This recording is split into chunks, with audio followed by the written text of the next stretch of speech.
Welcome to Recovery Talk here at Balance. My name is Melainie Rogers. I'm the founder and executive director here at Balance in Manhattan. I'm a nutritionist and registered dietitian and a recovered clinician. And with me today is the wonderful Megan. Hi everyone, I'm Megan Bruneau. I'm a mental health therapist and wellness coach, also here in Manhattan. And I'm also a recovered clinician as well. So we are so excited to be with you on this journey and share our advice, wisdom, past experiences, and common experiences that we see with our clients to help you get to a place of recovery as well. So, Melainie, I would love to talk about barriers to recovery because I notice so many of my clients who are struggling with an eating disorder and are aware of it, they want to recover. They see how it's just taking so much away from their life. But, whether it's because they don't want to gain weight or they just can't deal with that uncertainty or they just feel so stuck, they're really not in a place yet where they feel completely motivated to get there. So do you notice that with your clients too? Absolutely, Megan. And I think it's the biggest struggle for clinicians, especially being a recovered clinician myself. I know what it looks like on the other side. So my deep desire for anyone struggling with an eating disorder is to get treatment and get better, because it's a hell of a lot better on the other side, right? So much better. But the reality and the stats actually support what you've observed. So we know that roughly about 10% of the US population struggles with an eating disorder. Can you believe that? 10%. Gosh. So that's about 30 million Americans struggle with an eating disorder. I would say that stat is probably similar in Australia, where I'm from, and probably in Canada, where you're from as well. And is that even an accurate stat? Because where are they getting that number? I would imagine that that's only people who are either aware or in that place of a desire for change that they're going to report that. Exactly. Well, the research studies are basically an extrapolation. So let's say we interviewed 5,000 people, and of those 5,000 people, we found that 10% of them are actually struggling with an eating disorder but not getting treatment. And so then we've made an extrapolation from those kind of studies to what it must be in the general population. But you're absolutely right. Many people don't even recognize they have an eating disorder, so it's not being diagnosed. And many doctors and people in the medical field who could be diagnosing are not trained well enough to even know what they're seeing when they do sit with their patients. So I agree. I think that 10% is unfortunately grossly underestimating the number of people out there struggling with an eating disorder. And not even just an eating disorder, Megan.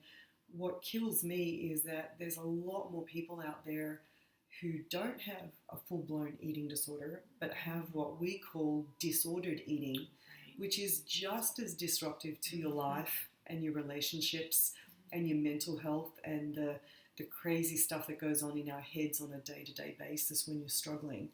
There's many more people who fall into that category that certainly don't know that they have disordered eating. Totally. So, I don't want to sound over the top, but I would not be surprised if 25% of the US population is struggling with disordered eating at the very least, and if not an eating disorder.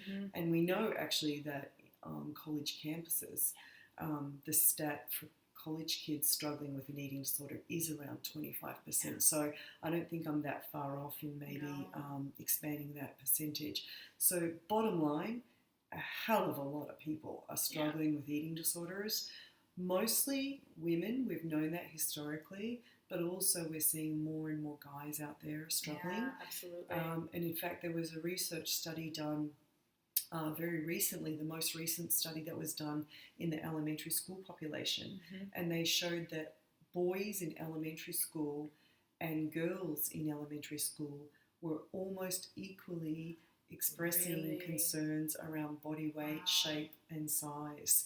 So what we're thinking is that is kind of an indicator that we're going to see, unfortunately, a lot more guys also struggling with weight and body image issues as we move forward. Sure. So there's a lot of pressure on them as well, to maintain a certain body ideal, and We're seeing a lot more instances of manorexia or bigorexia, where a person wants to just get really, really big muscular, and is just addicted to the, protein and the gym and things like that. The protein shakes in the gym. Exactly. Yeah, it's really, it breaks my heart, because as much as I don't want I don't want anyone to have to go through what we went through, quite frankly. Megan and I have been on the other side. We've lived it for many years, and it is not fun. And so our desire in doing this kind of recovery talk piece is really about getting the word out there, helping people who might be struggling themselves to maybe identify with some of the stuff we're talking about, and also by talking about our own true recoveries, where I define myself as fully recovered, where that eating disorder, the whole jumble around calories, weight, it just doesn't exist in my life. It just is not a thought process anymore. And isn't it amazing, because there was a time where I had to unlearn calorie counting, and I didn't know if it was something, it was just an automatic thing that happened. Even if I didn't do it intentionally, it would just happen at the end of the day. Right. And I never thought I'd get to a place where it's not something that I think about. It's not a number that I know, a running tally that I have in my head. But being on that other side, it really is possible. Even though there might be a place you're in right now thinking there's no way I'll ever get there. There's no way I'll ever, not own a scale or not know how much I weigh. Yeah. And so just going back, Melainie, to the barriers to recovery, you identified a couple of them there, one being that a lot of people just aren't even aware that what they're struggling with is eating disorder or disordered eating. And the other being that it sounds like disordered eating is kind of minimized, the severity is minimized, or it's almost normalized. And I actually noticed that a lot here in New York and in the wellness community. It's very much, it's normalized to have sort of idiosyncrasies, or neuroses around eating, or, want to have a sense of control. And it's not described as what it is, which is disordered eating, which is actually very dangerous. And I think the biggest thing we see here in New York City anyway is something called orthorexia, which is a very revered way of eating, which is how clean, how healthfully can you actually eat. Including how much kale do you eat on a daily basis. No offense to kale, kale's okay. But there are other things I like far more, like a really good French baguette with butter. But nonetheless, as you said, it's almost a revered way of eating and being here in New York. Anyway, we've seen so much of it, and people don't realise that it's actually a form of food obsession, weight obsession. Obviously or often is connected with that. So. Yes. Yeah. So no, that's great. That's great. So those couple of barriers to recovery, and maybe we can talk about each of the barriers, and then we can actually, if you have any advice for people and them struggling with that barrier, what you might suggest.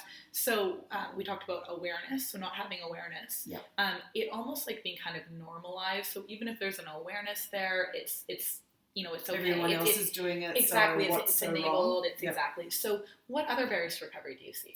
I think the biggest one is actually ambivalence. And what's so profound about that is that when you have an eating disorder, and I'm speaking probably more from, I would say fear of weight gain is across the board. So when I'm talking about eating disorders, we're talking about anorexia, bulimia, but we're also talking about binge eating disorder. Yeah. And believe it or not, across the spectrum, the fear of weight gain is universal across the entire spectrum. So people have a misconception, for example, around binge eating disorder, that people are not so concerned about their body weight, but in fact they very much are. So going back to this ambivalence, if you desire to recover from an eating disorder, but you fear that the recovery process means weight gain, and that's the number one thing that you fear, then engaging in recovery is not going to be something you're going to want to do willingly. You're going to be absolutely terrified. So you're kind of terrified in two ways. Terrified to continue and stay with the eating disorder, but then terrified of the supposed weight gain that will occur, and the further loathing of self, or in fact even greater loathing than what you have for yourself already. Yeah. So that's the hardest piece, I think, for our clients. And I know certainly in my recovery, I was in hell during my eating disorder, but knowing that I would actually gain more weight through recovery and hate my body even further, which to me made sense because I already hated it, then it was kind of like, no way, no how. Yeah. So I think that is a huge, huge part of recovery, a barrier to recovery. Yeah, totally. The thing that people don't realise though, Megan, is that with the recovery process, once you get through that first year, the first 12 months is really critical. Once you get through that first 12 months, your body actually physiologically readjusts to where it is supposed to be from a weight perspective. And once you're at that place, people are very, very, very often so surprised that, oh my gosh, I can't believe this. This is not that many pounds different to when I was in the throes of my eating disorder, which can be really heartbreaking. Yeah, totally. And, I so relate to that, but also had a bit of a different experience. I mean, and yes, see this in my clients all the time. It's like this fear of weight gain is such a barrier to recovery. For me, recovery did involve, a significant amount of weight gain. It wasn't a couple of pounds, and it was hell to go through. Yeah. But, it's interesting because I hated my body, so much when I was like, at my lowest point or lowest weight. And I thought that I would just like hate it so much more. And now it's like, it's not about like what my body looks like objectively, like I have such a different relationship to myself that my interpretation of like what I see is actually different. Like it has transformed.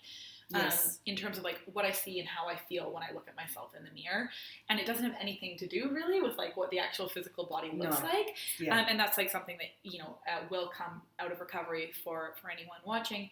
But I think that whole fear of weight gain is such an understandable fear, right? Because for so many of us, like we have learned that our weight is tied to our self-worth, and our low weight will make us more lovable, or if we gain weight, if we're fat in our minds, we're not lovable. No one will want to have sex with us. Like no one will want to hire us. We'll be ostracized from our friend groups. And so these are all the lies that our eating disorders tell us, right? And I know for me, like I was at my lowest weight, and I was like in a deep depression and just so anxious all the time, and dealing with all these health issues. Yep.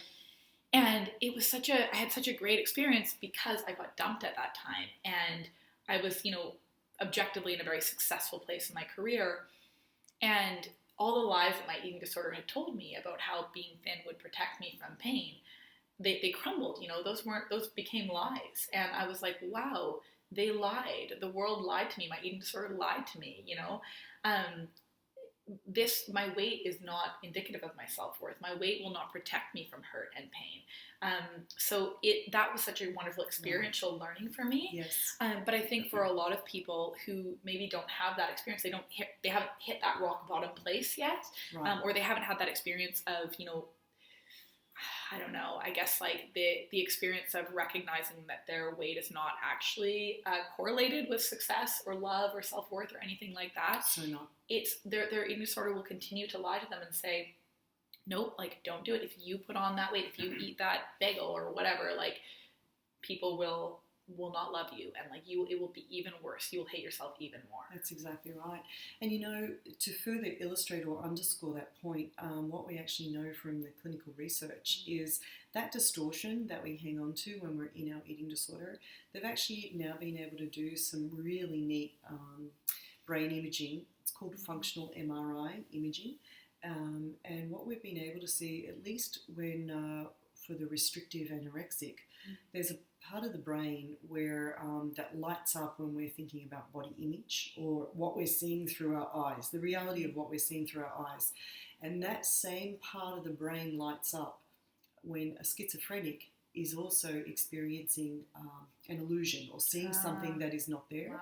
So if you think of A Beautiful Mind with Russell Crowe, remember when he was like talking to different characters and they did not exist, they were not in the room, but in his view they were real because he could see them through his eyes.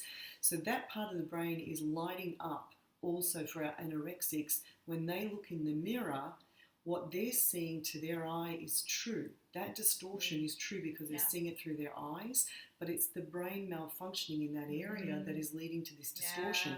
So again, further something further that's going on from a neurobiological perspective that is totally reinforcing this idea that I am bigger than people think I am. I am ugly. I am not, attractive. And what we know about that, though, Megan, is it takes about 1.5 to 2 years for that part of the brain to actually recover, if you will, or function in a different way. So this recovery process is the barriers. They're kind of stacked up against you. They really are. Totally. It's so interesting you say that too. I recently wrote a blog post on some of my recovery story, and I was looking for some, visual support, I guess, and looking through some pictures that wouldn't be too triggering, but that could help tell the story of my eating disorder. And I was looking back at old Facebook photos tagged of me, and I remember at that time thinking like I was just, way larger than I was, and just like the way that I viewed myself, like I couldn't, I was just disgusted. I would look at these photos that were tagging me on Facebook, and I was just like, oh my God, I'm hideous. Like, who will ever love me? And, I've put on weight or whatever. And looking at these photos 6 years later and being like, oh my gosh, this is like that. I just having my heart break for the woman that I was. But I just, I think I really was experiencing what you were explaining there around the distortion, the body dysmorphia, like the actual delusional body image that I had. Absolutely. So when people say to us when we're in those moments, you're crazy, some of the terrible things that people say with an idea to try and help you, it's just not going to make an impact, And I have a client many of my clients who are always constantly asking family, friends, their personal assistant, whomever, am I fat? Do I look fat? Do I look fat? And it's not going to stop. The reassurance, if you reassure that person, they're not able to hang on to that because of, again, what the brain is saying and doing and how they're feeling as a result. Yeah. And it's interesting because, so the theme I hear there is that the barrier to recovery is anxiety, essentially. If you actually detach it from the thought, it's just this sensation of anxiety. And what we do in response to anxiety is we either try to, numb it or avoid it or suppress it or whatever, or we, like you said there, seek reassurance. So anxiety usually comes with uncertainty. So the uncertainty would be like, am I gaining weight, or am I fat, or do I look thin enough, or whatever. And every time we ask somebody to reassure us, we maintain that relationship to anxiety where we can't feel it. We don't build our anxiety tolerance muscles. Right. So to me, it makes sense that, in order to recover or take a step forward in recovery, we need to learn how to tolerate anxiety, because our eating disorders, essentially what they're doing is they're helping us manage anxiety, through control, through certainty, through providing this false sense of comfort, predictability, self-worth in life and everything like that. And it just seems like such a vicious cycle too, because, the more we keep engaging in these behaviors and, seeking that reassurance and whatnot, the more we prevent ourselves from stepping out of our comfort zones and being able to grow. Absolutely.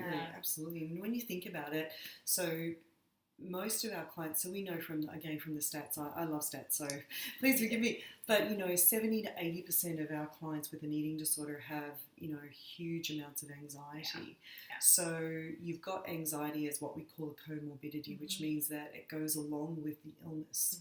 So we've got that, we've got the eating disorder that is working to try to buffer down, if you will, that anxiety, and then we're asking our clients to give up the eating disorder. So we're asking them to actually step into, a situation of even greater anxiety than what they have been living in, which is already intense enough. So when you talk about barriers to recovery, I'm amazed that anyone can recover from an eating disorder, because it's really, sincerely, the odds are stacked against us. And to get through all of this stuff when you're living it, breathing it day to day, minute by minute, it's truly amazing that people do. But guess what? They actually do. Totally. Fully recover. Yeah, absolutely. And I think no wonder there's that anxiety there, right? When that voice is always in your ear telling you, you got to get to the gym, or you can't eat that, or, you better check yourself here. And what if you put on some weight and that person won't like you? And, we tend to isolate, and we actually perpetuate the anxiety through all the sort of behaviors. And, I think one of the challenges in some of the, I guess, like recovery narratives out there is like, you're not going to gain weight, or, you know, you're going to be fine, everything will be perfect, everything will stay the same. Recovery is hard, you know, many people do gain weight in recovery, and, you know, however, again, what we need to emphasize is it's worth it, because like where you are right now in that place of pain is, life can be so much better. Yeah. So, but like you said, Melainie, I mean, right now, for many people, their eating disorder is serving a purpose. It's doing something for them. Absolutely. It's helping them numb or suppress or avoid or distract themselves from difficult emotions. Maybe it's keeping them in this place of like control. Maybe, you know, when they don't have any source of like meaning or connection in their life, they feel this like comfort and connection in their eating disorder. Absolutely. There's something it's doing for them. So like you said, I mean, it's very difficult to just expect a client is going to, you know, overcome their fears of weight gain or their fears of letting go of the eating disorder if they don't have those other things in their life that will help them feel, you know, happy, grounded, connected, right, worthy. So for me, whenever I'm working with clients, I always check into a couple of places. One, meaning, you know, does a person feel like they have a purpose or like a sense of connection to themselves or the world, or a hobby or an interest or their career or other people or something creative, right? Because that can help them get out of that place of like, absolutely, you know, my worth and my purpose on this earth is to be thin. Yeah. I also notice a lot in women in particular, like I think when we don't necessarily feel a sense of purpose or meaning in life, we fall back on what society tells us, which is be thin and beautiful and be in a relationship, you know, or be a mom. And so a lot of women feel very anxious about needing to meet these expectations that our society has for women's bodies, and also, you know, be a significant other or something like that, because that's what we're socialized to be objects, basically, right? So you know, I always find it really helpful when a person I'm working with is concurrently working on developing like kind of meaning and exploring like what am I here for? Like, what's my purpose? What do I want to do on this earth? And then the other piece is connection. So eating disorders are so disconnecting, right? Goodness. Like the amount of invitations I declined, you know, likewise, or like didn't go, or the amount of like, you know, not only because I felt so anxious, but also because I was like, I need to go to the gym instead. You know, the amount of time I spent engaging in my eating disorder behaviors that would isolate me from any social events. And I also just felt... Checklist for our viewers actually is, I mean, that's one of the questions you might want to ask yourself is how many times have I turned down a social invitation because I wanted to go to the gym, or I had to go to the gym, or I turned down an invitation to a social invitation, dinner, or you know, going out with friends or whatever, because food was involved, or drinking, and I didn't want the calories. So again, these are really good questions that, you know, Megan's just touched upon here. Is if that's part of what you find yourself doing, I'm not saying you have a full-blown eating disorder, but I'm saying that, you know, the weight, the calories, the eating stuff has a lot more of a grip on your life than you may realize. Exactly. So and then what happens is, because you're turning down all those invitations and not nurturing the connection part of your life, then we feel so disconnected. Yes. It perpetuates depression and anxiety. It does. We isolate further, and then what do? Well, we need some form of comfort, so we engage in our eating disorder, or we keep up with our eating disorder practices, because it's the only thing that offers some form of reprieve from the pain that we're feeling that's actually a result of disconnection and isolation. So the other thing that I often look at with clients is, you know, where are you feeling connected in your life, or where are you feeling disconnected, or, you know, what relationships are serving for you and which ones aren't, and how can we start to cultivate some more authentic serving relationships. And then finally, you know, the relationship to self as well. So I notice pretty much every client is super perfectionistic and super hard on themselves, and just like that critical inner voice is incessant and constant. So we'll work on that too, but we can get into that in other videos. So I mean, back to just barriers to recovery. I mean, you know, the fear of change, basically, it sounds like, is such a huge one, and that uncertainty. Absolutely. And any other barriers that come up for you that you're aware of? Well, I think that, you know, we discussed that this eating disorder has been functioning and providing a benefit. So we're asking them to give up this thing that's helped them through a lot of things, anxiety, emotions. But I think today we've touched upon probably some of the key ones that our clients present with. I mean, you know, then there's, I guess, the very last one, which is if you are seeking treatment, unfortunately there's usually a cost to that, and that cost is twofold. One is monetarily, but the other is also time. You know, for a lot of our clients, they actually do require intensive treatment, which means going away to residential. That means taking a leave of absence from school or work. Who's got the time to do that? You know, who wants to do that? That means also telling other people near and dear to us that, hey, I'm going to have to go away for a month or two. I have had clients who've pretended to be traveling through Europe while they've done residential, believe it or not, because of the stigma. But we've got a time factor there, and we've also got a money factor, because insurance may cover some forms of treatment, but not all of them, and certainly not to the level that the gold standards of treatment require, which is very unfortunate. So it can be very expensive. Yeah. And how do you suggest people get around that? Like, because those are very real. That's a very real barrier for many people. You know, is there an alternative to treatment that, you know, obviously isn't as good, but maybe something that a person can at least take a step forward doing? Absolutely. You know, what we're seeing now is more and more treatment centres like my own, but others out there, are offering free support groups to the community as a way of giving back, as a way of trying to make some resources accessible. And actually, if you go online and do a Google search in your area, the city you live in, you will usually find a small handful, not a lot, but a small handful of free monthly support groups. I'm not saying that's adequate treatment, but it's a start. Sure. And there are also some low-fee places that do offer low-fee counselling, for example.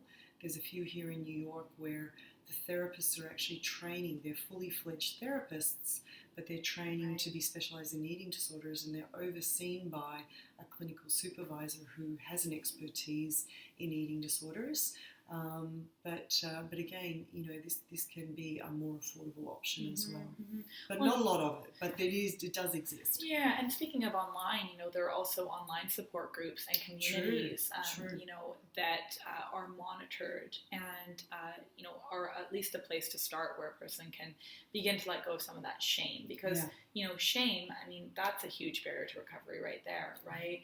And the fear of being judged or found out, or, you know, I've had lots of clients who have been really terrified to tell their romantic partners they've been with for years and years, because they're like, you know, he or she will leave me. Like, what will they think? Like, I've been lying to them. They'll be angry with me. Like, you know, they'll think I'm disgusting. Like, all of these thoughts and things. And really, you know, for anyone, I love Brené Brown, and for anyone who's ever read any of her work or seen her TED Talk, you know, shame thrives in secrecy, right? Yes. So it's when we don't talk about this stuff that we feel shame, and when we start to belong to a community and get to share some of what we've gone through, or if it is with a clinician or with our partner, and we have the actual experience of being accepted amidst, you know, whatever shameful thing we've shared, it's such a, you know, a corrective, a helpful experience, because then again, experientially, our eating disorder is proven wrong, because our eating disorder is telling us, if you share this, if people know this about you, no one will love you. You're disgusting. You're unworthy. And then we have the experience of sharing, and the person, you know, either explicitly or implicitly continues to accept us and want to be a part of our life. And that sort of shame just kind of like disappears, you know? Yeah. So really, I mean, I would say, you know, the best way to overcome shame is to name it, to put words to it, to absolutely share it. Yeah. And actually, you know, a big part of, you know, Megan and I talking about wanting to do this video series is really about talking about it. Yeah. As recovered clinicians, at least I can speak for myself, I never told anyone that I was fully recovered, because I wanted to be known as a good clinician, because I know what I'm talking about, hopefully. I know the research, I know the gold standards of treatment. I didn't want to be known as a clinician who was recovered, so therefore thought they knew what they were doing. But it was only in the last few years where research has shown that people need to know people who've recovered so that they have hope that recovery is possible. And I realized that my silence was, I was being silent for two reasons. One is shame, I didn't want my colleagues to judge me. And number two, I also realized that if my silence wasn't being helpful, and by speaking out I could be helpful to clients and people out there struggling, then I was actually, that wasn't the right thing to be doing. I should be talking about it. So that's really what propelled me to take steps to be so open. And I think this is probably the most open I'm being now by doing a video series on YouTube about what being recovered is about. Yeah, and I think like a couple things come out of that for me.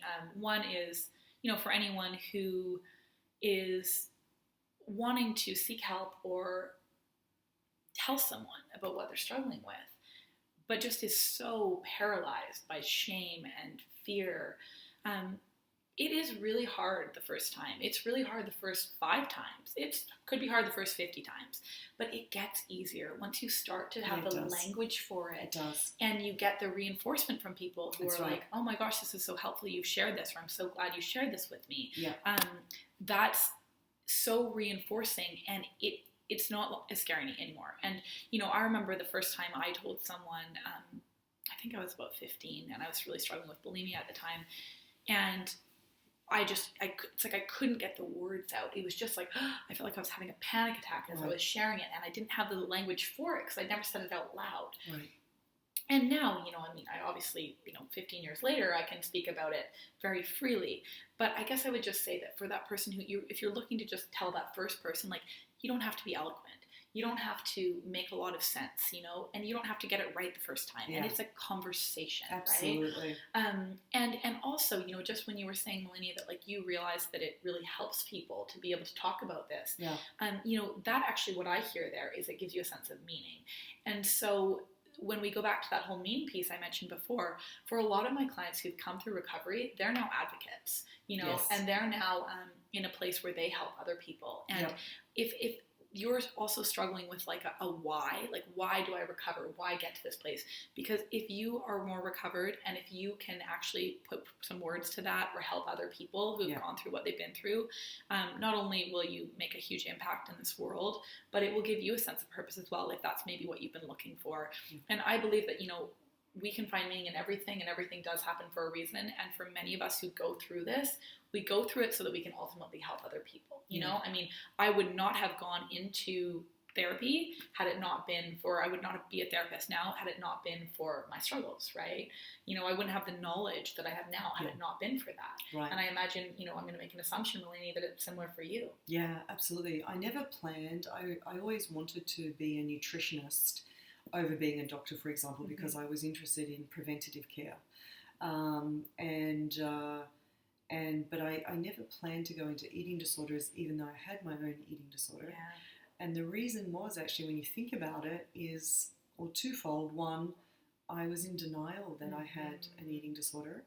And it was only once I got some distance in my recovery that I was like, holy heck, that was more than just wanting to be healthy and to be a runner and all the stuff that we tell ourselves that no one else believes, by the way. But anyway, everyone else sees through it. They really do.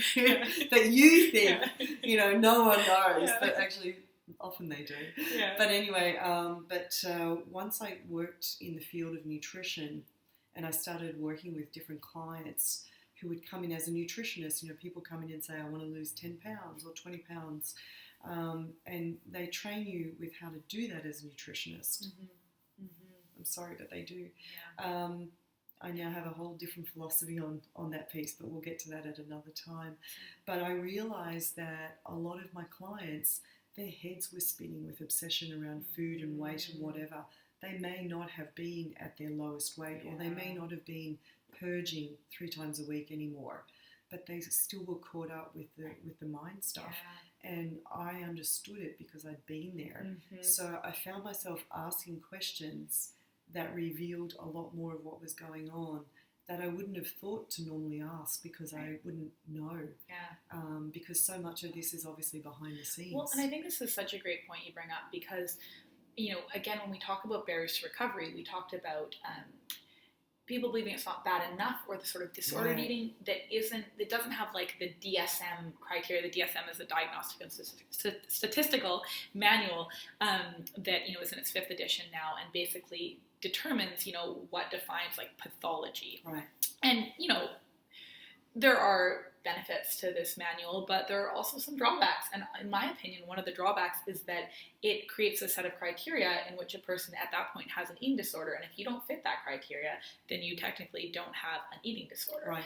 And so, you know, I guess what I'm wondering, Melainie, is like, for people who might be watching or might be concerned about someone who's exhibiting behavior, you know, that seems, you know, disordered or unhelpful, like, what are signs and symptoms? Because when we look at that manual, you know, there are very specific signs and symptoms, but I think there's a lot more to it. Oh yeah. So signs and symptoms, it's a big one, and very, very broad. But I mean, let's just start with some basic stuff. Have you ever been out to eat with a friend who has quizzed the wait staff on how a particular entree is prepared? So is it grilled, or is it baked, or is it fried, or is it stir fried? Is there sauce on it? How are the vegetables done? And I want dressing on the side, but I also don't want any cheese. And next thing you know, they get served basically a piece of lettuce and almost a piece of raw fish that is lightly steamed, and that's their delicious dinner. And oh my goodness, it's very telling when you eat out with friends and family, and it always makes my heart break, because guess what? We were there. We were there. We used to do the 100%. Same thing. While I rip into my baguette with my butter and my glass of wine, and you know, I'm just like, thank God I'm not there anymore. But so that's a classic sign and symptom. And actually, what we do here at Balance, just to give you an example, with our clients, we take them out to restaurants. We call that exposure therapy. Terrifying, but we're going to take you out to eat Chinese food where there's sauce on it. We're going to take you out to eat Indian food. Oh my God, I don't know how much oil's in that. But what we deliberately don't do is tell the clients what restaurant we're going to and what the cuisine is. Because when we talk about signs and symptoms, if you find yourself, you know, knowing that you're going to go out and eat with friends, and you know what restaurant it is, and you spend, you know, half an hour going through the menu online and calling the restaurant to find out how each of those dishes are prepared, so that when you get there, maybe you don't have to do the 20 questions. You can just say, oh, I'm going to have that one with dressing on the side. So you're keeping up this facade of all this stuff, all this preparation you have to do in order to be able to go out for dinner with friends. That is a sign that all is not well with your relationship with food. Another sign and symptom, I would say, as a previous runner, is, you know, we're here in New York. It's winter here. We just had a big snowstorm a few weeks ago, and I was noting how many people were out in the middle of that snowstorm, or just very much, you know, in the early aftermath, who were out there running. And it made me question. I was like, okay, New York City Marathon's not until November. Is it absolutely essential that you train today? How essential is it? And again, I asked that question because guess what? I used to run rain, shine, or what is it, rain, hail, or shine, whatever it is, or snow. I remember running in the snow and feeling so damn virtuous about it. Like, I've got the discipline, man. And I look now and it's sad, because it's anxiety that is propelling that person, you know, hopefully out of a nice warm bed, maybe hopefully with their nice lover at home, or their kids, or whomever else got a snow day that day, and they're out there pounding the pavement. Like, totally, I relate to that so much. I mean, I remember, you know, never going a day without exercise, and if I did, because I was like so sick or something, I wasn't able to, just crying and just like being so distraught and trying to force myself out there, try to force myself out for a long walk. I specifically remember, you know, a time when I was taking an early morning flight, and it was a long travel day, and I wasn't going to be able to work out like before or afterwards, and I was a personal trainer at the time, and I had keys to the gym, and I remember breaking into the gym at like 2 a.m. We have a criminal. And running on the treadmill, you know, in the dark, because I didn't want to turn on lights, because I didn't want anyone to know. And then, you know, going off and catching my like 6 a.m. flight or whatever. And, you know, at the time, again, I'm disciplined. I just thought it was discipline. I did not realize that was obsessive. is obsessive, and a sign that my eating disorder was controlling me. Absolutely, 2 a.m. in the morning. Yeah. Okay. I mean, that's. Thank you for giving us that example and fessing up to breaking into your gym. I hope nobody comes after me. You know what I mean. But that's a really clear illustration of just how crazy this stuff gets. I mean, the running in the snow. So again, these signs and symptoms that we see all around us a lot of the time. Another sign is scale use. How often do you get on the scale? And how do you feel when you get on the scale? And how do you feel when you get off the scale? I have clients who text me and they're just freaking out because they got on the scale. It said a number that they, freaked out. The next day it's 4 pounds different. And, our bodies fluctuate. They go up and down in weight. Totally. That's very normal.